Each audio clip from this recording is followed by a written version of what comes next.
নূর নবীজির শান শোনো মুসলমান, নাজিল হলো জিনার প্রতি 30 পারা কোরআন। মোরা আলা হযরত সুন্নির মাথার তাজ, 1400 কিতাব যত লিখা যাহার কাজ, 1400 কিতাব যত লিখা যাহার কাজ। জানে জাহানে, জানে জাহানে নবীর শানে উপহার দিলেন কানজুল ঈমান। নূর নবীজির শান শোনো মুসলমান, নাজিল হলো জিনার প্রতি 30 পারা কোরআন। মোহব্বতে জোরে বলেন সুবহানাল্লাহ। একবার হাত উঠিয়ে বলেন ইয়া রাসূলুল্লাহ। তাই আমার করছে কি, নবীর সাহাবী চিন্তা করলেন রাত্রি জাগতে যখন দিয়েছে, এই রাতটা যদি চলে যায়, এই রাত আর ফেরত পাবো না, তো রাত্রি যখন জাগতেই হবে আমাকে, তো শুধু শুধু দাঁড়িয়ে থেকে রাতটা কাটাই কেন? এর চাইতে ভালো আল্লাহর ইবাদত দিয়ে রাত কাটিয়ে দেব। চিন্তা করে দেখুন, আর আমরা কেমন করে সময় কাটাই। রাস্তা দোকানে দেখছি পুপা পুপা পুপা পুপা করতে ব্যস্ত। ওকে বলছি চাচা কি করছো গো? বলে কি করবো ভাতিজা, কাস্টমার নাই, তা টাইম পাস করছি। মনে হয় তার বাপ ওকে টাইম লিখে দিয়েছে। ছেলে পিলে দেখেন না, পাবজি আর পাবজি কি যে গেম খেলছে ভাই, মনে হচ্ছে পাগলা হয়ে গেছে। তো এক জায়গাতে বসতে পারছে, মারবে মারবে মারবে মারবে এমনি করছে। হ্যাঁ, মানে যে কি বলে ফ্রি ফায়ার না কি ফায়ার, এরকম কত কি গেম উঠাচ্ছে, এই করতেই ব্যস্ত। বলছে সময় টাইম পাস করছে। হুজুর কি করব? এরা ভাবছে কি জানেন, যে আমরা মরবই না। মরার হয়তো 3 মাস আগে ফেরেশতা মনে হয় কানে কানে বলবে, ভাই তোকে লিবো রে, এবার রেডি হ। হ্যাঁ, এরকমই আমরা ভাবছি। হায় রে মুসলমান, মরণকে ভয় করো না। মুহূর্তের মধ্যে কখন কার কি হয় বোঝা বড় মুশকিল। জেনে রাখো চিরদিন সকলের সমান যায় না। সময়কে অতিবাহিত করে দিচ্ছ উল্টো পাল্টা এদিক সেদিক করে গেম খেলে আর এই খেলে। বিভিন্ন দিক দিয়ে যুবক ছেলেদের দিকে তাকানো যায় না। এত দেশে অভাব পড়েছে বাবজি, এত অভাব পড়েছে আমাদের দেশে, ছেলে পিলের দিকে তাকানো যায় না। জামা কাপড় ছেঁড়া, এখানে ফাটা, এখানে কাটা, এখানে ফুটো, এখানে ফাটা। রাস্তায় চলছে তো মনে হচ্ছে রাম পাঠা। জিজ্ঞেস করছে হবে তোর জামা কেন ফাটা? বলছে হুজুর বুঝবেন না, এটাই হলো স্টাইল। বুঝলেন? হায় রে স্টাইল, কি বলবো। এরিতে দেখে তো বলে হায় রে কলি কি বা বলি, কলি কালের লেঠা, কলি কালের বিদ্যা শিখে ফুটুক বাবুর বেটা। তরকারিতে তেল জোটে না, মাথায় তেলের ঘট ঘটা, বাপকে দেখে চিমটি কাটে, বলছে তোর কে ওটা। হায় রে কলির কাল, দেশের উল্টে গেছে হাল, খাজুর গাছেতে আম আর জাম গাছেতে তাল। বেটারও যে বিয়ে দিল বাপে যেই জনা, বউ পেয়েছে 100 ভরি সোনার গহনা। আবার বাপে পাই না ছেঁড়া তেনা, শ্বশুর মশাই পেল সাল। হায় রে কলির কাল, দেশের উল্টে গেছে হাল। বুঝতে পারছেন? এই তো হচ্ছে আমাদের অবস্থা। হ্যাঁ গো, তবে আপনারা, আপনাদের দোষ দিব না সোনামুখী, আপনারা ভালো, কিন্তু আপনারা আমাদের কথা শুনেন না, মেয়েদের কথাই শুনেন। হ্যাঁ, আমরা মৌলবীরা যতই ওয়াজ করি কিন্তু শুনবে না। কিন্তু এক্ষুনি যদি কোনো মেয়েদেরকে বলে ও গো কুদ্দুস একটু জানলার দিকে, বাড়ি রাত 11টার সময় তুমি এসিও তো, তোমার বাড়ির পিছনে একটু তোমার সাথে কথা আছে, দরকার আছে। ওকে 11টায় টাইম দিয়েছে, হ্যাঁ, ইসালা 10টা থেকে জানলা ধরে দাঁড়িয়ে আছে। বুঝলেন? বাসে ঝাড়, মশাই কামড়াচ্ছে, কিন্তু মশাকে কিছু বলতে পারছে না, কারণ থাবা দিলে তো বাড়িওয়ালা জেগে যাবে। এই লেগে বলছে গনিমতের মাল যত পারবি কামড়িয়ে খাইলে রক্ত, কিন্তু জানলা ছাড়ছি না। জানলা ধরে আছে। 11টার সময় মেয়েটা জানলা খুলে শুধু একটা কথা বলেছে, আই লাভ ইউ। বাসের ঘুম নাই, বালিশ নিয়ে উড়ু তারা। আর বিয়ের পর ওই মেয়ে যদি বলে ওগো তোমার সাথে একটু কথা আছে, গল্প করবো, চল ঘুমা, সারাদিন কাম কাজ করে আসে বলে গল্প করবো। এই তো হচ্ছে ব্যাপার। যেটা আগে করার দরকার সেটা পরে করছি। হ্যাঁ, আর যেটা পরে করার দরকার সেটা আগে করছি। বাস্তব কথা বলছি বাবজি। হ্যাঁ, আপনারা শুনবেন, আমি বলেছি তবু আপনাদেরকে বলছি শিক্ষার জন্য। শিয়ালদাতে আরে বাসে চড়ে আছে, পাশে ভদ্রলোক বসে আছে, বাসের সিটে একটা শুধু মেয়ে এসে, শুধু ম্যাডাম হালকা বয়সের, একটু শুধু ফকলা হাসি দিয়েছে, বাস। আসুন ম্যাডাম বসুন বসুন, সিট ছেড়ে দিল, সিট দিয়ে দিল। সিট তো দেওয়ার পরে ও তো যা হলো হলো। এবার মেয়েদের যা লখরামো, contractor ticket ticket ticket ticket ticket ticket ticket local bus তো বলছে দিচ্ছি। মেয়েদের যা কাজ, উফ বাবা ড্রাইভার পার্সটা কোথায় রেখেছিল, গাড়িতে কি ড্রাইভারটা পার্সে রেখে, উফ ডিসকাস্টিং, কোথায় খুচরো পয়সা ছিল, এরকম লখরাম করছে। আর কন্ট্রাক্টর ওই ম্যাডাম জলদি করুন টিকিট টিকিট টিকিট টিকিট এমনি করছে। বুঝেছেন? এই বারবার যখন এরকম করে বলছে, হ্যাঁ হ্যাঁ, বারবার যখন জোরজবরদস্তি করছে, তখন অবশেষে তখন বলছে দিচ্ছি বাবা দিচ্ছি। ছেলেটা বলছে কি হয়েছে ম্যাডাম? বলে আর বলুন না দাদা, খুচরো পয়সা কোথায় রেখেছি মনে পড়ছে না। আচ্ছা দিচ্ছি আমি। এই কত ভাড়া? বলে 30 টাকা। ইউ দিয়ে দিল পকেট থেকে বের করে, মানে একবার মুচকি হাসাতে সিটও গেল, 30 টাকাও গেল। আর ওর বউ যদি সারা দিন হাসে একটা কচুও দিবে না, বলবে দেনমোহরে শোধ আছে। এই তো হচ্ছে আমাদের যুবকদের পেশা, বুঝলেন? এরকম করেন না সোনা, আল্লাহর কাছে জবাব দিতে হবে। হ্যাঁ, এটা জেনে রাখেন, আল্লাহর কাছে জবাব দিতে হবে। এরকম করিয়েন না সোনামুখী, আমরা মুসলমান, নিজের স্ত্রীকে ভালোবাসুন। হ্যাঁ, অন্যদিকে আর আপনারা যে স্ত্রীকে ভালোবাসেন না, এর একটা কারণ রয়েছে। কারণটাও বলে দিচ্ছি, কারণ ওয়াজের সাথে সাথে কিছু ওয়াশ করা দরকার। কারণ হচ্ছে এর জন্য দায়ী হচ্ছে আপনাদের স্ত্রীগণ। ওই যে আর লক্ষ্মী ভান্ডার হাসছে ফুচু ফুচু করে, ওদেরকে কম ভালো মনে করছে, এদের লেগে তো সব শেষ। কিন্তু এদের বিরুদ্ধে কিছু বলা যাবে না, কারণ এদেরই সরকার, আর এদেরকে দরকার, বুঝলেন? তাই হচ্ছে ব্যাপার। সব জায়গা দখল করে বসে আছে, মহিলা সমিতি আর রাজ্য সরকার সব দখল করে আছে, শুধু ইমামতের জায়গা আমাদের লেগে ছেড়ে দিয়েছে, বাকি সবই আছে। তো বুঝাচ্ছেন? তো এর জন্য দায়ী হচ্ছে ওরা। কারণ মা বোন, তোমার স্বামীর সামনে একটু সৌন্দর্যভাবে থাকো, তোমার স্বামীর সামনে সাজুন গুজন করো, তা করে না। বাইরে যখন ইখান উখান যাবে মেলাতে, জালসা জুলুসে, তখন 14 বার কানে চোখে মাস্কারা, ঠোঁট পালিশ আর লিপ পালিশ। আর বাড়িতে যখন থাকছে স্বামীর সামনে ওই নাক বুচি পুঁতা পড়ছে, কে লিপা ফাটি। হ্যাঁ, ওরকম কেন করবে? এরই জন্য তো তোমাকে দেখছে কালো, তোমাকে দেখছে পা ফাটি মুটকি, ওই লেগে অন্যদিকে ছুটকি, ওর লেগে অন্যদিকে তাকাচ্ছে। এর জন্য তোমরা তো দায়ী সোনামুখী। হ্যাঁ, আল্লাহ পাক আপনাদের আমাদের সকলকে ইসলামিক পরিবেশে যেন স্বামী স্ত্রী জীবন যাপন করার তৌফিক দান করেন, সকলে বলি আল্লাহুম্মা আমিন। হ্যাঁ, এরই লেগে বলছি, একবার মহব্বতের সহিত দরুদ পড়েন, আল্লাহুম্মা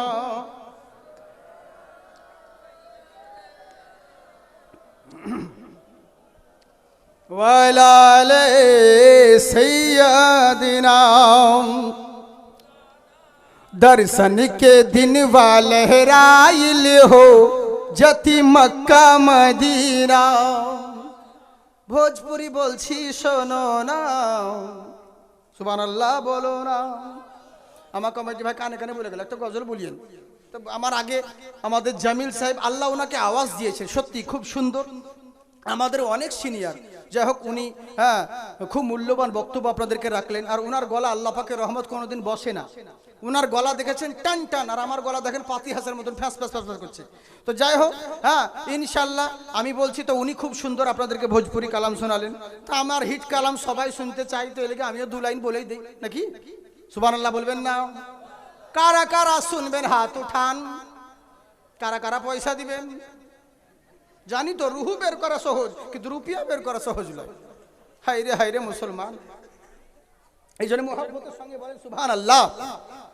কত সুন্দর কালাম বলছি দেখুন, সকলকে বলছি ইনশাআল্লাহ যদি ভালো লাগে, হয় আমার মন বলে, হয় নোটও দিবেন, না হলে ভোটও দিবেন, চুপ করে বসে থাকবেন না। কত সুন্দর কথা দেখুন, দর্শন কে দিন লহরাইল হো जति मक्का मदीना। मौसम बहार फिर आइल हो जति मक्का मदीना। जोरे बोले सुभान अल्लाह। अरे मक्के में काबा और जमजम का पानी, मक्के में काबा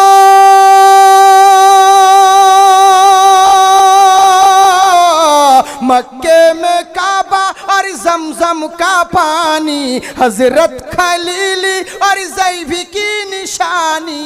ओ संगे असवद पे मनवा लुभाइल हो जति मक्का मदीना।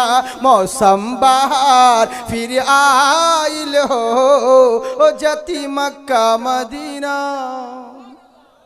আর হবে না आराम करे मोरे सैया, सुबहान अल्लाह बोलो भैया, ना दोगे तुम तो रुपैया ओ हरे गुंबद के छैया। काहे तू बोली एक कैसन जमाना, तोहरे आशिक वो ये तोहरे जमाना। जिब्रील चुमे देखो पैया ओ हरे गुंबद के छैया। आराम करे मोरे सैया ओ हरे गुंबद के छैया। सुभान अल्लाह बोलें जी। मक्के में काबे का काबा नूरानी, जिन्नो बशर सब झुकाए पेशानी। मक्के में काबे मक्के में काबे का काबा नूरानी, जिन्नो बशर सब झुकाए पेशानी, देखी तो जी भालाली छाइल हो, जति मक्का मदीना मौसम बहार फिर आइल हो, ओ जति मक्का मदीना। জোরে বলেন সুবহানাল্লাহ। আর গজল বলবো না, কারণ আপনাদেরও সেরকম কিছু দেখছি না, আর ইয়াও তো বুঝতে পারছি না, তো আমাদের মায়ের গজল বলা জিনিস লয়। হ্যাঁ, কারণ অনেক কিছু ব্যাপার থাকে, কেমন আপনাদেরকে বলেই দিতে হবে, লোকে বুঝবে না। অনেকজন বলে যে কি ব্যাপার, এইরকম কেন করে। আসলে তালায় যেটা হক জিনিস আমি সেটাই বয়ান করি, বুঝলেন। কারণ ব্যাপারটা হচ্ছে কি, যেমন একটা গজল বলি আপনাকে, মা ফাতিমা তোমায় জানাই হাজারো সালাম, তোমার পিতা দান করেছেন খোদার ওই কালাম। এটা কোনো ব্যাপার না, এটা একরকম তার মা। আবার আর একটা বলি, মা ফাতিমা তোমায় জানাই হাজারো সালাম, তোমার পিতা দান করেছেন খোদার ওই কালাম। এটা একটা, কিন্তু আমি বলি খুব উচ্চ র্যাঙ্কে, মা ফাতিমা তোমায় জানাই হাজারো সালাম, তোমার পিতা দান করেছেন খোদার ওই কালাম। সুবহানাল্লাহ বলে। কাকে দিলি না, তাহলে খুব আছে। হ্যাঁ জি, ভালোবেসে যাই হোক, জিজ্ঞেস করিলে ভালো, না তো বলবে আমাদের টাকা মলবিল চলে গেল। হ্যাঁ, কমিটির নজর খুব খারাপ, আপনাদের এখানকার কমিটি খুব ভালো, আল্লাহ পাক আবাদ রাখুক সোনামুখী। হ্যাঁ, তো বুঝলেন তো, আওয়াজের মধ্যে এই লেগে সব রকম মাইকে হয় না, খুব একটু টান লাগে। হ্যাঁ, এরই জন্য বলি, বলেন সুবহানাল্লাহ। দুটো ছেলে জন্ম দিয়ে হযরত আলীকে আজ পাইলাম না ফাতিমার পরিচয়, যাহারও অসিল বিনে এই ভুবনে মাওলা চেনা যাবে না, হে বিশ্ববাসী তোমরা চেনো না, হে জগৎবাসী তোমরা জানো না। তাই আমার সাহাবী বলছে, শোনো, যেই সময়টা চলে যায় ওটা আর কখনো ফেরত আসে না, তাই মরতে হয় মরে যাব, বেঁচে থাকাকালীন সময় নষ্ট করব না।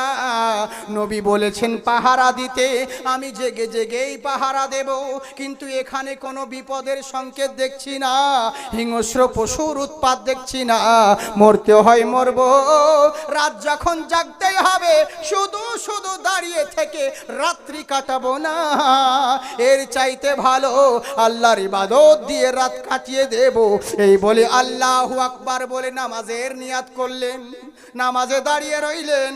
দূর থেকে ইহুদি ফলো করতেছিল, কি ব্যাপার রে, মরুভূমি এলাকা, এখানে কোনো বসবাস নেই, মরুভূমির মাঝখানে তাঁবু গাড়া রয়েছে, কিন্তু তাঁবুর বাইরে কে ওটা দাঁড়িয়ে, ওটা খুঁটি না গাছ না কোনো মানুষ, নড়েও না চড়েও না, বুঝবো কেমন করে। আসলে উনি নামাজে দাঁড়িয়েছিলেন, নামাজে দাঁড়িয়েছিলেন। হ্যাঁ, নড়ে না, আমাদের মতন তো লয় যে এক রাখাতে সব দেখে নিব গোটা মসজিদের দিক আর ওদিক করে। হ্যাঁ, আসরে নামাজ পড়তে গিয়ে 4 মিনিট নামাজ পড়তে গিয়ে ঠকাঠক 2 মিনিটে 4 রাকাত নামাজ 2 মিনিটে পড়ে চলেছে। বলছে মৌলভী সাহেব, গোটা মসজিদটা বাপরে নোংরা, ওই কোনায় কত ধুলা, এই কোনায় কত ধুলা। বলছে ও দেখছো কোন দিকে রে, মানে সব দিকে নজর আছে, বুঝলেন তো। হাই রে, নামাজ মসজিদে তো অনেক রকম মুসল্লি থাকে, নামাজ পড়তে গেছে মরতুন চাচা, আসরে নামাজ জামাত পাইনি, নতুন সাইকেল সে জুতো পরে নামাজ পড়তে ঢুকেছে। তো মসজিদে যেন অনেক রকম কোয়ালিটি থাকে, জুতো চোর দেখছে, গনিমতের মাল, আজ যখন পিয়াছি, সুযোগ ছেড়ে লাভ নাই।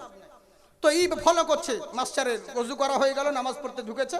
আর এখন তো মসজিদ জানেন কাঁচ লাগা মসজিদ বাবা, এখন তো দেশি না, এখন সব এসি মসজিদ হয়ে যাচ্ছে। হ্যাঁ, চারিদিকে কাঁচ আর মার্বেল মুজাক। তো এই নামাজ পড়তে ঢুকেছে, জুতো চোর উকি মেরে দেখছে যে করাকাত হলো মাস্টারের, ও দেখছে 4 রাকাত নামাজ 2 রাকাত হয়েছে, মানে এখনো 2 বাকি আছে। এই সুযোগে জুতোরই পালাবো, যেমনই জুতোতে হাত দিয়েছে আর মাস্টার এসে খাপ করে হাত ধরে, ভাই জুতো রাখ। বলে স্যার আপনি যে নামাজ পড়ছিলেন। বলে ঠিক দেখেছিস, মুখ ছিল কাবার দিকে, চোখ ছিল জুতার দিকে। হ্যাঁ, তো ওইটা না বলছি, এতে কি নামাজ হয়? এরকম নামাজ হবে? আমরাও এই তো হচ্ছে নামাজি, বুঝলেন। কাকে বলবো, শুধু ধকটা মার পরে নামাজ না নামাজ, খালি পড়লাম আর হয়ে গেল। হাইরে হাইরে হাইরে, ওকে নামাজ বলে না, কেমন নামাজ চিন্তা করুন। আমরা তো নামাজকে বিফলে দিচ্ছি, কিন্তু এই নামাজ আমাদেরকে আল্লাহ কত পছন্দ করেন চিন্তা করেন। হযরত জিবরিল আলাইহিস সালাম আল্লাহর মনোনীত ফেরেশতা, তাই তো বাবজি। উনাকে আল্লাহ পাক তৈরি করেছিলেন কতখানা পাখা দিয়ে মনে আছে আপনাদের? 600 খানা নূরের পাখা দিয়ে তৈরি করেছিলেন, তাই তো বাবজি? 600 খানা নূরের পাখা দিয়ে। কত লম্বা কত চওড়া?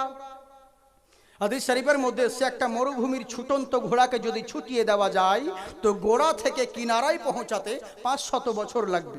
এরকম তা কিনাকে একখানা নয়, 600 খানা নূরের পাখা দিয়ে তৈরি করেছিলেন। আল্লাহু আকবার, আল্লাহু আকবার। তৈরি করার পরে জিবরিল আমিন খুশি হলেন। খুশি হওয়ারই কথা, তো খুশি হয়ে তো আমাদের মতো লাড্ডু বিলিলা, খুশি হয়ে আল্লাহর দরবারে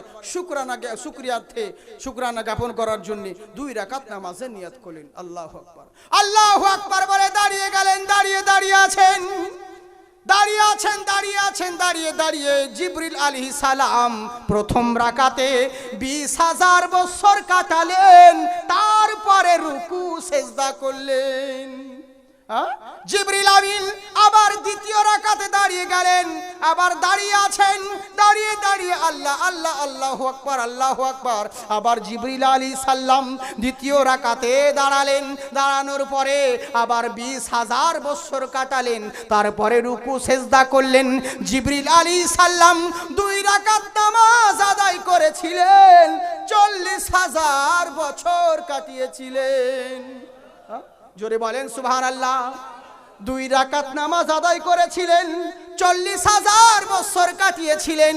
আমার আল্লাহ বলেন, ও আমার জিবরিল শোনো, আমার যেটা হক সেটা তুমি আদায় করে দিয়েছো, আমার যেটা ইবাদতের কৌটো সেটা তুমি পূর্ণ করে দিয়েছো। তবে শোনো, জিবরিল আমিন বলছেন, যাকি আল্লাহ কিছু করতে পারি আর না পারি, আল্লাহর হক তো আদায় করতে পেরেছি, কিছু করতে পারি আর না পারি, আল্লাহর ইবাদতের কোটা তো পূর্ণ করতে পেরেছি। মনে মনে খুশি হলেন। এবার আল্লাহ বলছেন, কিন্তু শোনো। জিবরিল আলাইহিস সালাম বলছেন, আল্লাহ কিন্তু লাগাচ্ছ কেন? তোমার যখন হক আদায় করতে পেরেছি, তোমাকে যখন খুশি করতে পেরেছি, তাহলে তুমি কিন্তু লাগাচ্ছ কেন? আমার আল্লাহ বলছে, জিবরিল শোনো, তুমি 2 রাকাত নামাজ 40,000 বছর কাটালে, কিন্তু শেষ জামানায় শেষ নবী মুহাম্মদুর রাসূলুল্লাহ সাল্লাল্লাহু তাআলা আলাইহি ওয়াসাল্লাম, আমি সেই নবীকে দুনিয়ার বুকে পাঠাবো। সেই নবীর উম্মতেরা কত গুনাহগার উম্মতিরা 2 মিনিটে 2 রাকাত নামাজ তাদের শেষ হয়ে যাবে। কত রকমের ভুল, কত রকমের চুপ থাকবে। রুকু হলো তো হলো না, কারো সেজদা হলো কি হলো না, আমার নামাজের আরকাম হাকাম ঠিক আছে কিনা নাই, এগুলো তারা যাচাই করবে না। নামাজ পড়তে হয় বলে পড়ে চলে আসবে। কিন্তু জিবরিল মনে রাখো, তোমার এই 2 রাকাত 40,000 বছরের নামাজ, আর আমার সেই নবীর গুনাহগার উম্মতির 2 মিনিটের 2 রাকাত নামাজ আমি আল্লাহ বেশি পছন্দ করি। চিন্তা করুন যে আল্লাহ আমাদের ইবাদতকে এত পছন্দ করেন, অথচ আমরা সেই ইবাদত করতে চাই না। আর যদি ইবাদত করি তো মনের মতন না, এই তো হচ্ছে ব্যাপার। কিন্তু চিন্তা করুন, সাহাবী আমার নামাজে দাঁড়িয়ে আছেন, কিন্তু দূর থেকে ইহুদি লক্ষ্য করে, কি ব্যাপার রে, ওটা খুঁটি দাঁড়িয়ে না, কোনো গাছ দাঁড়িয়ে না, কোনো বাঁশ আছে না, কোনো মানুষ আছে, নড়েও না চড়েও না, কি করে বুঝবো? ইহুদি অবাক হয়ে গেল। মরুভূমি এলাকায় তাঁবু গাড়া রয়েছে, কে বা তাঁবুর ভিতরে রয়েছে, আর তাঁবুর বাইরে ওটা কে, কোনো বডিগার্ড নাকি না কোনো গাছ, এই বলে কনফিউজ হয়ে গেছে। এখান থেকে বলছিলাম নাকি, থাক ছেড়ে দিই নাকি? এ বাবা রে বাবা, আপনাদেরকে বিরক্ত লাগে না? কেমন লোক রে, আরে আপনাদেরকে পেশাব চাপাই না, জান কেন গো? জি জি জি, ইনশাল্লাহ চিন্তার কোনো কারণ নেই। আল্লাহ পাক আপনাদেরকে আবাদ রাখুন সোনামুখী বাবজি আমার। এই আপনাদের মোহাব্বত ভালোবাসা যেন ইনশাল্লাহ, চিন্তার কোনো কারণ নেই। আমার এটুকু ভরসা আছে, সারা রাত বলি, আপনি কখন সকাল হবে বুঝতেই পারবেন না, কিন্তু সেরকম অস্ত করবোই না, না তো গন্ডগোল হবে, বুঝতে পারছেন তো? হ্যাঁ আমি জানি তো, প্রবলেম নেই। যাকে মোহাব্বতের বলেন সুবহানাল্লাহ। হ্যাঁ আর একবার বলেন ইয়া রাসূলুল্লাহ। মাশাআল্লাহ, জিন্দাবাদ জিন্দাবাদ থাকুক। হ্যাঁ তাই এবার করলো কি, চিন্তা করে দেখুন, ভয় করিয়েন না। ভয় করো কার কারণ নেই। আল্লাহ পাক আমাদেরকে আবাদ রেখেছে, সব কিছুর মালিক হচ্ছে আল্লাহ। যাই হোক না কেন আল্লাহর কাছে দোয়া করি, আল্লাহ তুমি আমার প্রত্যেক মুসলমানকে আবাদ রাখো, বলুন আল্লাহুম্মা আমিন। ভয় কোনো দিলে রক নেই, কোনো চিন্তা করবেন না। আমি বলেছিলাম অনেক জায়গায় অনেক কথা বলি, বুঝলেন তো। এই যে আমার স্টেজে যারা বসে রয়েছে, এই যে বুঝেছেন আলেমরা, তালিব ইলমরা, লোকে বলে কি যে মুসলমানের বাচ্চা এরা মাদ্রাসায় মাওবাদী তৈরি হয়, উগ্রবাদী তৈরি হয়, কত কিনা বলে, বুঝেছেন। কিন্তু আমি বলেছিলাম, আপনারা ইন্টারনেটে দেখেছেন, তখন আমি মোটামুটি কত বছর অল্প, বুঝেছেন, হুজুররা দেখেছেন, তখন আমি ছোটই ছিলাম, দাঁতিনি, একদম আবর, বুঝলেন, হ্যাঁ একদম আবর, বুঝেছেন, কুরবানি জায়েজ হবে না। তো হচ্ছে ব্যাপার। তো ওই সময় বুঝেছেন, তা আমি তখন বলেছিলাম দিল্লি শাস্ত্রী পার্কে, শোনো যে তোমরা যে বলছো মুসলমানের বাচ্চা এই তৈরি হয় ওই তৈরি হয়, তো শোনো আমার মুসলমানের বাচ্চারা কি তৈরি হয় বলবো। শাহরুখ না বনেগা না তো সলমান বনেগা, সলমান বনেগা, শাহরুখ না বনেগা,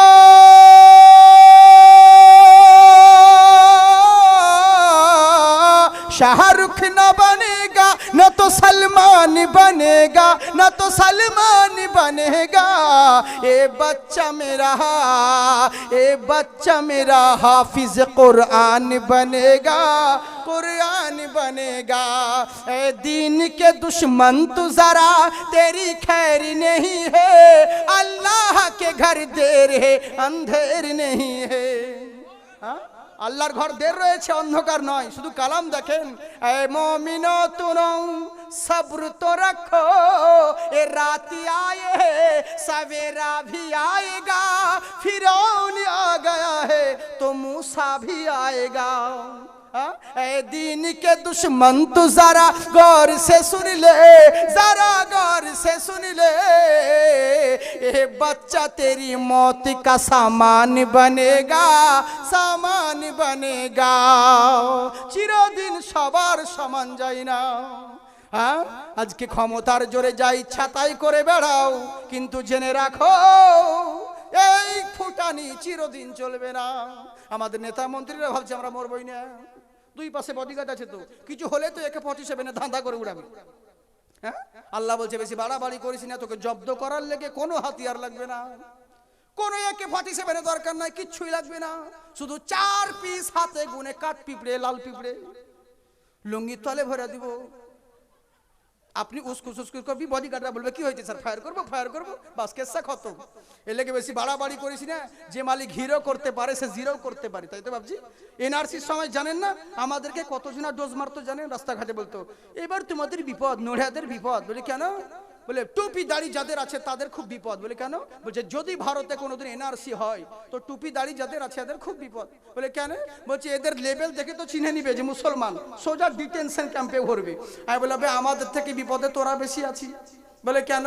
বলে আমাদের তো টুপি দাড়ি দেখে চিনে নিবে যে আমরা মুসলমান, সোজা ডিটেনশন ক্যাম্পে দিবা তোকে, যতক্ষণ তোকে ন্যাংটো না করবে তো ধরাই পড়বি না। তোকে উলঙ্গ করবে, তারপর চেক করবে তো মুসলিম না হিন্দু, তারপর বুঝ কার বেশি বিপদ। জেনে রাখ কাউকে তাড়তে হলে আগে নিজেকে দৌড়তে হয়। হ্যাঁ, যে মালিক হিরো করতে পারে সে জিরো করতে পারে। হ্যাঁ, বেশি বাড়াবাড়ি জিনিস ভালো নয়। আজকে যা ইচ্ছে তাই করছো, কিন্তু জেনে রাখো তোমরা যে বলছো আজকে আজানের সমস্যা, আজকে অমুকের সমস্যা, কিন্তু তোমরা জানো ইতিহাস পড়েছো, গ্রন্থ পড়েছো, আন্দাজে তো দেখে বেড়াচ্ছ, কিন্তু বুঝো। বলে কি? বলে তোমার গ্রন্থ দেখো, রামায়ণ দেখো, মহাভারত দেখো, আমার ইসলামের যে কথা কত সুন্দর কথা বলে। বলে কেমন করে? ওম মন্তিম মহারিষি উচ্চালম পধারিত পূর্বেষ্টমী ওম নমস্তুতে। পৃথিবীর বুকে হে বৎসরা, দুনিয়ার বুকে তোমরা জেনে রাখো এমন একজন অন্তিম মহারিষি জন্মগ্রহণ করবে, যিনি উচ্চালম পরাপ শান্তি, উচ্চ আওয়াজে উচ্চ স্বরে শান্তির জন্য ডাক দিবে, কল্যাণের জন্য ডাক দিবে। আমরা মসজিদে বলি হাইয়া আলাস সালাহ, হাইয়া আলাল ফালাহ, এসো নামাজের দিকে, এসো কল্যাণের দিকে।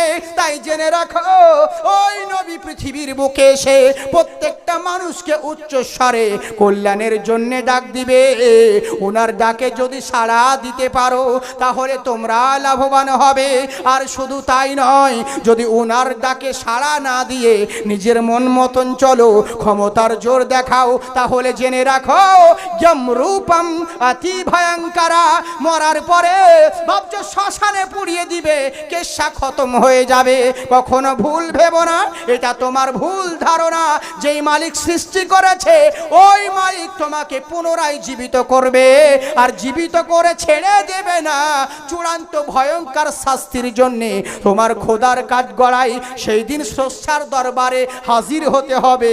এটা তো কোরআনেও আছে, কাইফা তাকফুরুনা বিল্লাহি ওয়া কুনতুম আমওয়াতান ফাহিয়াকুম সুম্মা ইউমিতুকুম সুম্মা ইউহয়িকুম সুম্মা ইলাইহি তুরজাউন। কি করে কুফরি করো, কি করে নাফরমানি করো যে আল্লাহ মৃত্যু থেকে তোমাকে জীবিত করলো, অথচ দুনিয়ার মায়ায় পড়ে সেই আল্লাহকেই ভুলে গেলে। জেনে রাখো এই জীবন শেষ জীবন নয়। সুম্মা ইউমিতুকুম, তোমাকে আবার মৃত্যুবরণ করতে হবে। মরে গেলে ভাবছো মাটি দিয়ে দিবে, কেশা খতম হয়ে যাবে। না না না, সুম্মা ইউহয়িকুম, তোমাকে আবার জীবিত করা হবে। আর জীবিত করে ভাবছো যেখানকার খুশি সেখানে চলে যাবে।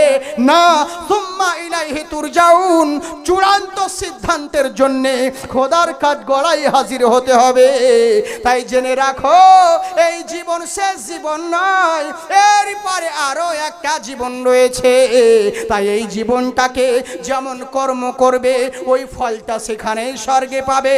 ওম গুরু মূর্তি ভক্তি পুনম পূজাশ্বরী, পৃথিবীর বুকে বনে জলে জঙ্গলে যেখানেই থাকো না কেন, একবার ভক্তি সহকারে ওই মহান গুরুর যদি অনুসরণ করতে পারো, সব সমস্যার সমাধান হবে। উনার ডাকে যদি সাড়া দিতে পারো, উনাকে যদি আইডিয়াল মনে করতে পারো, তাহলে কামিয়াবি হবে। বলে কেন আইডিয়াল মনে করব? ওমকারা কারুলামা, পৃথিবীর বুকে কেন ওই নবীকে আইডিয়াল মনে করব? আইডিয়াল মতো মুসলমানদের নবী, ওকে আমরা কেন মানব? জেনে রাখো ওই মুসলমানদের নবী নয়, আল্লাহ হলেন রব। তাম পৃথিবী সৃষ্টি জগতের জন্যে রব হলেন মহান আল্লাহ, তেমনি তাম সৃষ্টি জগতের জন্যে রহমত হলেন রাসূলুল্লাহ। জেনে রাখো জাকিরের যেই নবী, শঙ্করের সেই নবী, আব্দুর রহমানের যেই নবী, বিষ্ণু দাসের সেই নবী, আব্দুল খালেকের যেই নবী, জয়দেবেরও সেই নবী, পৃথিবীর বুকে সমগ্র সৃষ্টির জন্য রহমত, তিনি হলেন সেই নবী। ওন আল্লাহর খোদাই যত দূর, নবীর মুস্তাফাই তত দূর। বলে না না না, তবু মানব না। বলে জেনে রাখো কাকে তুমি আইডিয়াল বলে মনে করবে? যাকে আইডিয়াল রোল মডেল মনে করবে, প্রত্যেকের চরিত্রে প্রত্যেকের আখলাকে কোনো না কোনো খামতি রয়েছে, কোনো না কোনো ত্রুটি পাবে।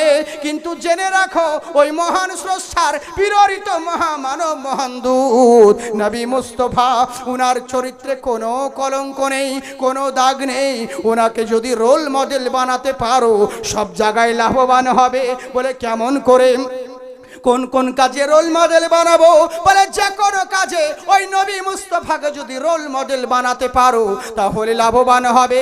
ভালো মানুষ হতে চাও, আল্লাহর রসুলকে ফলো করো। ভালো দানব হতে চাও, আল্লাহর রসুলকে ফলো করো। ভালো পিতা হতে চাও, আল্লাহর রসুলকে ফলো করো। ভালো নেতা হতে চাও, আল্লাহর রসুলকে ফলো করো।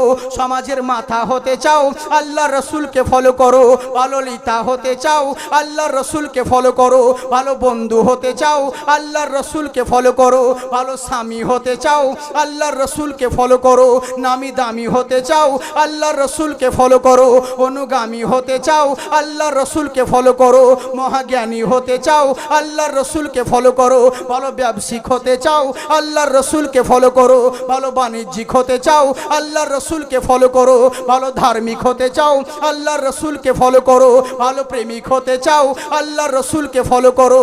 ভালো দার্শনিক হতে চাও, আল্লাহর রসুলকে ফলো করো।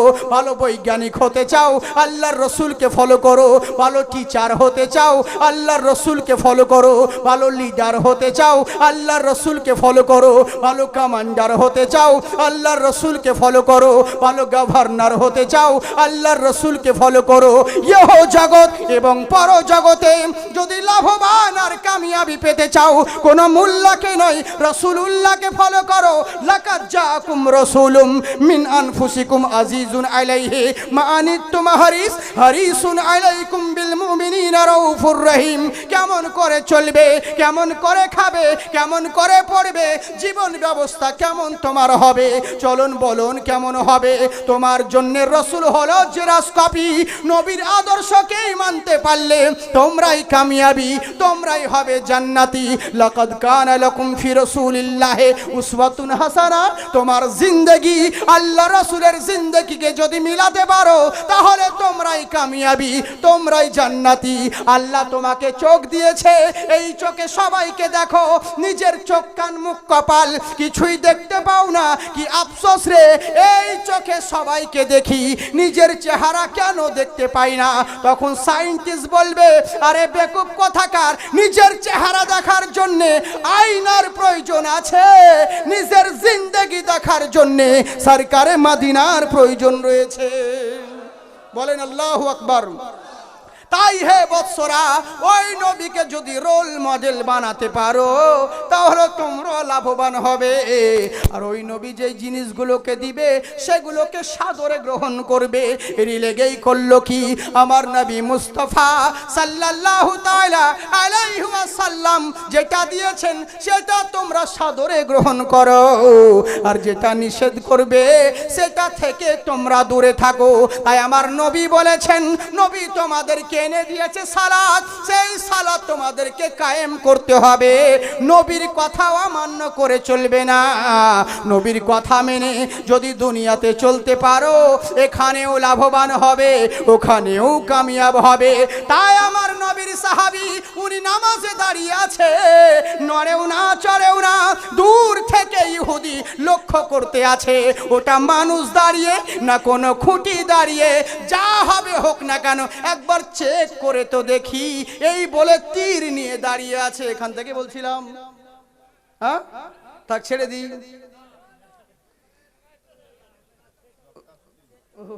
তাই নাকি?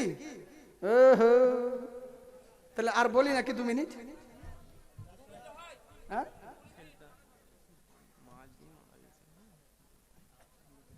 আচ্ছা আচ্ছা। এক ভাই আমার 20 টাকা আমাকে বকশিস দিয়েছে। আল্লাহ তুমি তার হায়াতে ইনকামে রুজিতে বরকত দাও। আসলে ব্যাপারটা কি জানে তো, নাত পড়া খুশি হয়ে বকশে আমাদের লাখ টাকা দিয়ে আপনি দাম দিতে পারবেন না। আর আমি যতই নিই, আমি কাজ করে যাই, বুঝলেন তো, শুধু শুধু এমনি লয়। তো ব্যাপারটা হচ্ছে কি, যাকে আল্লাহ দোয়া করি, নাত পড়া সাহাবী সুন্নত, নাত পড়ে খুশি হয়ে কেউ বকশিস দেয়, হাদিয়া, এটা হচ্ছে আমার নবীর সুন্নত। আপনারা দিয়েন না, কমসে কম সুবহানাল্লাহ দেন। জোরে বলেন সুবহানাল্লাহ। হ্যাঁ মাশাআল্লাহ, সুবহানাল্লাহ। যাই হোক, তাহলে আর 2-5 মিনিট বলে দিই নাকি? সত্যি বলছেন? কারা কারা শুনবেন হাত উঠান। আচ্ছা আচ্ছা, মাশাআল্লাহ। আমাকে আর বাবজি দিয়েছে, সুবহানাল্লাহ, জিন্দাবাদ জিন্দাবাদ। যখন বলছেন আপনারা তো বলেই দিই, চিন্তা নেই। তবে বেশি বিরক্ত করবো না আপনাদেরকে। হ্যাঁ, আমি অত বেহায়াও নাই যে বারবার আপনাদেরকে চাইবো। আমি আর হয়তো 4-5 বার বলবো। হ্যাঁ, বুঝলেন? জি জি জি, চিন্তার কোনো কারণ নেই। তবে যাই হোক, মোহাব্বতে বলে সুবহানাল্লাহ। হ্যাঁ, আপনারা বলেন না, কিন্তু মা বোন বলছে, আল্লাহ যদি ওদের পিক আপ দিত গো, এখানে যদি বলতাম আপনাদের থেকে ওদের আওয়াজ জোরে হবে। হ্যাঁ, ওদের আওয়াজ জোরে হবে, ধরা খালি উপায় নাই, বাধা, বুঝেছেন? যাকে ইনশাল্লাহ আমার মা বোন এখানকার খুব ভালো, সত্যি ভালো। তোমরা সত্যি খুব ভালো গো। আর কেন ভালো হবে না শোনা, তোমাদের বিরুদ্ধে বলাও কোনো দরকার নেই। মা বোন আমার খুবই লক্ষ্মী। হ্যাঁ গো, তাই মা বোন তোমাদেরকে অনুরোধ করবো, আমার সোনামুখী কলজের টুকরো মা, আল্লাহ তোমাদেরকে ওই কোয়ালিটি দিয়েছে, তোমরা ইচ্ছে করলে যে কোনো ছেলেকে জান্নাতের পথে নিয়ে আসতে পারো। তো ছেলেদেরকে নামাজ রোজার দিকে তালিম দাও, সন্তানদেরকে, স্বামীদেরকে, আত্মীয় স্বজনকে, কিন্তু তোমাদের কথা গ্রহণযোগ্য হবে। কিন্তু তোমরা তো বলো না, তোমরা খালি দুনিয়াবি কাজ ফরমাইশ করতেই ব্যস্ত। আল্লাহর কাছে জবাব দিতে হইছো না, এরকম করো না। তোমরা কিছু শিখো, নইলে তোমাদের পেটে ছিলে আমরা কি করে শিখবো? সোনামুখী আমার মা জননী, আজকে তো ওয়াজ শুধু হলো না, শুধু বস্তার মুখ খুললাম। বুঝলেন তো? মাল অন্যদিন আল্লাহ সুযোগ দিলে যদি বাঁচিয়ে রাখে তো ইনশাল্লাহ হবে। আর নি এটা তো জাকির হোসেন চতুর্বেদী লিখলে তো কত যে মাল বের হবে। আর জাকিরকে সব ফকিরই চিনি এখন আল্লাহ রহমতে, বুঝলেন।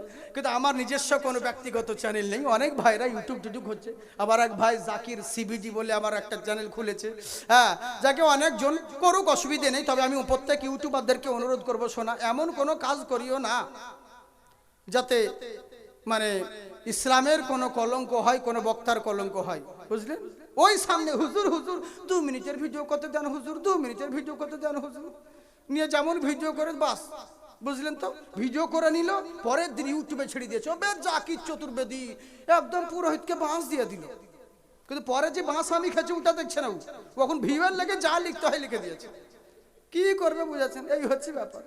খুব যাই জানেন, আমাদের জালসা করা খুব মুশকিল। এখানে চেয়ার দিয়েছে ভালো আপনারা, কিন্তু অনেক সময় দেখতে হয় চেয়ার। সেদিন ভালো সিংহাসন চেয়ার দিয়েছিল জানেন, কিন্তু কি করব, আমার জন্য সিংহাসনই থাকে। তো সিংহাসন চেয়ারে আমি দেখছি একটা বক্তা কাঠের চেয়ারে ওয়াজ করছে। তা আমি দেখলাম এত ভালো চেয়ার বাদ দিয়ে কাঠের চেয়ারে ওয়াজ করছে কেন? তো ওদিক ওদিক তাকিয়ে দেখলাম ভালো করে, স্প্রিং এর চেয়ার তো এমনি করে আধখানা বেরিয়ে আছে। তার মানে কমিটি বুঝাতে চাইলে হুজুর কিছু দিতে পারি আর না পারি, ওয়াজ যদি ওদিকে হয় তো স্প্রিং ঢুকে যাবে, বুঝলেন। খুব সমস্যা। তো যাকে আপনারা খুব ভালো, আমার মা ও বোনেরা এখানে খুব ভালো। তবে আমার মা তোমাদেরকে করজোরে নিবেদন করব, তোমরা সব করো কিন্তু একটু পর্দা করো শোনা, পর্দা করো। আর আমার ওয়াজে আজকে পর্দার ওয়াজ করলাম না, কিন্তু আমার ওয়াজে ফিডব্যাক পাই, বহু দেশের মানুষ পর্দা করে। হ্যাঁ গো, আমার ওয়াজে এখন অনেক মেয়ে ছেলে পর্দা করছে, কিন্তু আফসোস যাদের দরকার তারা করে না। ওই 60-70 বছরকার বুড়ি ওরাই করছে। হ্যাঁ, আচ্ছা বলুন তো দেখি বাবজি, 60-70 বছরকার বুড়ি হ্যাঁ আর 16-17 বছরকার নাতনি, পর্দা কার বেশি দরকার জরুরি? নানির না নাতনির? নাতনির, তাই তো। কারণ ও বুড়ি আমাকে 1000 বার আই লাভ ইউ বলে আমার কিচ্ছু হবে না, ওরাকে আমার বলতেও মন চাইবে না। পর্দার দরকার ও নাতনির, কিন্তু নাতনিকে উদাম করে নিয়ে যাচ্ছে। আর এই বুড়ি শুধু বোরখা পরে বোঝাচ্ছেন, ন্যানো গাড়ির মতো শুধু ইন্ডিকেটার বের করে পিট পিট করে হাঁটছে। হ্যাঁ, একে পর্দা বলে? হ্যাঁ, রসগোল্লা যেগুলো খাবার জিনিস সেগুলো উদাম, আর আলকাতরা টেনে এমন পর্দা যে ছেনি হাতুড়ি দিয়ে ঠুকতে হচ্ছে। হ্যাঁ, যেখানে দরকার সেখানে করছে না। হাই রে মা বোন, তোমরা পর্দা করো শোনা, দুঃখ করিও না। তোমাদের কথা বলছি না, ও আমাদের ওই দিকের মেয়েদের কথা বলছি। তোমরা ভালো। হ্যাঁ, আমার লক্ষ্মী ভান্ডার ওয়াজ আছে, তোমরা দেখে নিও, খুব অনেক অনেক আছে। তো ব্যাপারটা হচ্ছে তোমরা ভালো, তবে অনুরোধ একটু পর্দা করো শোনা। শুধু আমাদের সামনে পর্দা করিও না, আমাদেরকে দেখে পর্দা নয়। হ্যাঁ গো, রাস্তার ধারে গোসল করছে টিউবওয়েলে, গোসল করছে টিউবওয়েলে, আর কি করছে, মেয়েকে দাঁড় করিয়ে দিয়েছে। কেউ এলে পরে বলবি মা। এবার মেয়ে দাঁড়িয়ে আছে, এবার মেয়ে বলছে, কেউ আইলে পরে শব্দ শোনা যাচ্ছে, জিজ্ঞেস করছে মা কে এলো, মাকে বলছে মা ওই কুতুব, ও কুতুব আসুক গো, তোদের চাচা হচ্ছে। আর একবার দেখতো মাকে, বলে মা লোকমান, ও লোকমান সিরাজুলের আব্বা, থাক গা তোদের দাদু হচ্ছে, আসুক গো। আর একবার দেখতো মাকে, বলে মা মৌলবি সাহেব, ইমাম সাহেব, যেমন নাম শোনাচ্ছে মৌলবি, তাড়াতাড়ি বিকট থাকছে, কেন আমরা কি তোর ভাসুর হই রে? সারা দেশের লোক দেওর উদাম করে বেড়ালি, আর মৌলবির সামনে পর্দা, একে পর্দা বলে না, পর্দার নামে জর্দা। হ্যাঁ, তাই তো বাবজি। আবার কত জিনা বলে কেমন মৌলবি লো, যে রাস্তা দিয়ে যাচ্ছে তো একটু গলা খাঁ করে দেয় না। মা বোন কেমন অবস্থা থাকবে না থাকবে, একটু সারা শব্দও করে না কেন? মাইক মৌলবি কি মাইক নিয়ে অ্যাসিস্ট্যান্ট রাখবে নাকি? আর বেরোবার আগে ও মা বোন সরে যাও, যারা উদাম হয়েছে ঢাকো, এখন মৌলবি বেরোচ্ছে। তোর হুঁশ না? কেমন ভাবে থাকতে হবে না, খালি মৌলবির সামনে পর্দা করতে হবে। কিন্তু যাকে আপনাদের এখানকার মা বোন ভালো, তোমরা রাগ করিও না, ও আমাদের অধিকার মেয়েদের কথা বলছি, তোমরা ভালো। ওদের বিরুদ্ধে কিছু বলা যাবে না বাবজি, ওদের হাতে সে মৌলবিদের ভাত। মৌলবির যখন পালি পড়ে, আমি তো জালসা করে চলে যাব, মৌলানার পালি ওদের বাড়িতে যখন পড়ে, আপনারা তো বলে চলে যাবেন শাকসবজি এনে দিলেন, কিন্তু ভাত রান্না বান্না তরকারি ওরাই তো দিবে। যদি ভাতের তলে বীজ ভরা দেয়, মৌলবীর আর জালসা করতে হবে না, জানাজা পড়তে হয়। ভাই এ লেগেছে মা বোন, তোমরা ভালো থাকো, তোমরা ভালো গো, ও আমাদের অধিকার মেয়েদের কথা বলছি। হ্যাঁ, তবে শোনা, একটু পর্দা করে চলো, ইসলামিক আদর্শ মেনে চলো, তোমার সংসারে বরকত হবে, ইনশাআল্লাহ শান্তি হবে। সব কিছু ইসলামিক আদর্শ মেনে যদি চলতে পারো, এখানেও লাভবান হবে, ওখানেও কামিয়াবি হবে। কিন্তু তোমরা সব করো, আর এটাও বলবো, পাঞ্জিগানা নামাজটা আদায় করো শোনা। দিনের পর দিন চলে যাচ্ছে, কত নামাজ তোমার জিন্দেগিতে কাজা হয়ে যাচ্ছে, একটুকু লক্ষ্য রাখো, নামাজটা আদায় আদায় করো। আপনারা ভাবছেন যুবক ছেলে মেয়েরা আমরা কাজকর্মের মানুষ, কাজকাম করতে পারছি না, ওই জন্য নামাজ ঠিক মতন আদায় করতে পারছি না। আপনি যেখানে সময় হয়ে যাবে সেই জায়গায় নামাজ আদায় করুন, কোনো অজুহাত চলবে না, বাহানা চলবে না। নামাজ ফরজ করা হয়েছে, নামাজটা পড়ুন। আমরা নামাজকে তো অতিবাহিত করে দিচ্ছি, কিন্তু সাহাবী চিন্তা করুন, নামাজে দাঁড়িয়ে আছে, লক্ষ্য করছেন ইহুদি কি ব্যাপারে, নড়েও না চড়েও না, তাই চেক করার লেগে, পরীক্ষা করার জন্যে দূর থেকে একটা তীর ছুঁড়ে দিয়েছে। আর সাহাবী আমার নামাজে দাঁড়িয়েছিলেন, উনি রুকুতে গিয়েছে, তীরটা লাগবি তো লাগ, সোজা এসে সাহাবীর গর্দানে এসে বিঁধেছে। আল্লাহু আকবার বলেন। যেমন সাহাবীর ওই বিষাক্ত তীর গর্দানে লেগে গেল, ইহুদি চিন্তা করলো, ওরে শোন, আমি ভেবেছিলাম কোন খুঁটি হবে, কোন গাছ হবে, কিন্তু না না না, এ তো দেখছি মানুষ। আর মানুষ যেমন তেমন নয়, এ তো মুসলমান মানুষ। কারণ মুসলমানরা যেভাবে উঠে ঝুঁকে আবার নিচে সেজদা করে, নামাজ পড়ে, এ তো ওই রকম করছে। তার মানে এ বেটা একাই নয়, তাঁবুর ভিতরে আরো মুসলমান আছে। এই ভেবে নিয়ে ইহুদি পরস্পর তীর ছুড়তে লাগে, কোন তীর গর্দানে লাগে, কোন তীর পিঠে লাগে, কিন্তু সাহাবী আমার নামাজ ছাড়ছেন না। চিন্তা করে দেখুন, অবশেষে মনের ভিতর খেয়াল চলে এলো, আমি যদি মরে যাই ইসলামের কোনো ক্ষতি হবে না, আমি যদি শহীদ হয়ে যাই ইসলামের কোনো যায় আসে না, কিন্তু আমার কারণে নবীর গায়ে যদি আঁচ লেগে যায়, কিয়ামতের দিন আমি জবাব দিতে পারবো না। এই মনে করে সাহাবী ইয়া রাসূলুল্লাহ বলে, যেমন নামাজ সালাম কমপ্লিট করে ইয়া রাসূলুল্লাহ বলে ডাক দিলেন, তাঁবুর ভিতর থেকে সবাই বাইরে বেরিয়ে এলো। অনেক কথা সেদিকে যাচ্ছি না।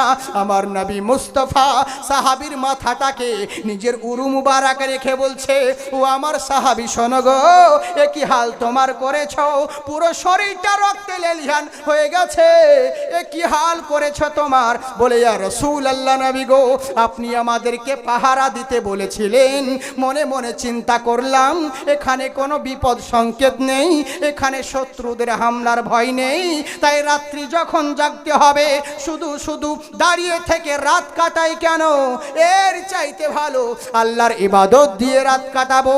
এই বলে হুজুর আমি নিয়ত করেছিলাম, নামাজে দাঁড়িয়েছিলাম, আর এই সুযোগে কাফের আমাকে তীর মেরে দিয়েছে, তীর মেরে দিয়েছে হুজুর। আমার নবী বলেন ঠিক আছে, কিন্তু একটা তীর যখন মেরেছিল তখন তুমি ডাকতে পারতে, এতগুলো তীর খাওয়ার পরে কেন ডাক দিলে? সাহাবী বলছে, হুজুর আমার নামাজে দাঁড়িয়েছিলাম। নবী আমার বলে, মেনে নিলাম তুমি নামাজে দাঁড়িয়েছিলে, কিন্তু একটা যখন তীর মেরেছিল তখন তুমি নামাজ বাদ দিয়ে তুমি আমাকে ডাকতে পারতে, কারণ নামাজ হলো আমল আর নবী হলো ঈমান। নামাজের জন্য নবীকে পাওনি, বরং নবীর কারণে নামাজকে পেয়েছো। রোজার জন্য নবীকে পাও নাই, নবীর কারণেই রোজা পেয়েছো। হজ যাকাতে নবী আনে নাই, বরং নবীর কারণে হজ যাকাতকে পেয়েছো। তাই জেনে রাখো, নামাজ হলো আমল, আমল কাজা হলে আবার আদায় করা যাবে, যদি ঈমান চলে যায় সবই বরবাদ হবে। নামাজ বাদ দিয়ে তুমি আমাকে ডাকতে পারতে।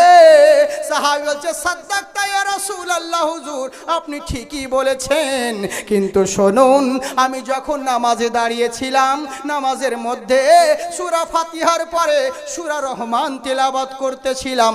আর রহমান আল্লামাল কোরআন, খলাকাল ইনসানা আল্লামাহুল বায়ান, আশ-শামসু ওয়াল কমারু বিহুসবান, ওয়ান নাজমু ওয়াশ শাজারু ইয়াসজুদান ইলা আখির। সূরা রহমান তেলাওয়াত করতেছিলাম, এত মধুর লাগছিল, এত মজা লাগতেছিল, মনে হচ্ছিল জীবন চলে যায় তবু রাজি, কিন্তু বেঁচে থাকাকালীন আমি নামাজ ছাড়বো না। ও যখন থাকি দূরে দিশে হারাম, এই হৃদয়ে লাগে বেদনা, নবী তোমায় কত ভালোবাসি, সেটা আমি ছাড়া কেউ জানে না। সুবহানাল্লাহ বলেন। কেমন আমার সাহাবী, আহারে আমি চেয়ে থাকি পূব আকাশে, লোকে দেখে আমায় শুধু হাসে। আমি চেয়ে থাকি পূব আকাশে, লোকে দেখে আমায় শুধু হাসে। আমি কোথায় যাব খুঁজে পাবো, আমি হারিয়েছি আপন ঠিকানা। নবী তোমায়, ও নবী তোমায়, তোমায় কত ভালোবাসি, সেটা আমি ছাড়া কেউ জানে না। তাই হুজুর মনে হচ্ছিল জান চলে যায় তবু রাজি, বেঁচে থাকাকালীন আমি নামাজ ছাড়বো না। আমার নবী বলেন, তাহলে কি তোমার নামাজ কমপ্লিট হয়ে গেছিল? বলে না হুজুর, হয় নাই। বলে কোন রকম নামাজ আমি সংক্ষিপ্তে সেরেছি। বলে কেমন করে? বলে হুজুর আর বলবেন না। নামাজ পড়তে পড়তে মনের ভিতরে খেয়াল চলে এলো। কোন খেয়াল? আপনার খেয়াল যে আমি তো মরে যাব, আমি তো শহীদ হয়ে যাব, আমার কারণে ইসলাম, আমি যদি শহীদ হয়ে যাই আমার কারণে ইসলামের কোনো ক্ষতি হবে না, ইসলামের কোনো যায় আসে না। কিন্তু আমার কারণে যদি নবীর গায়ে আঁচ লেগে যায়, আমি কিয়ামতের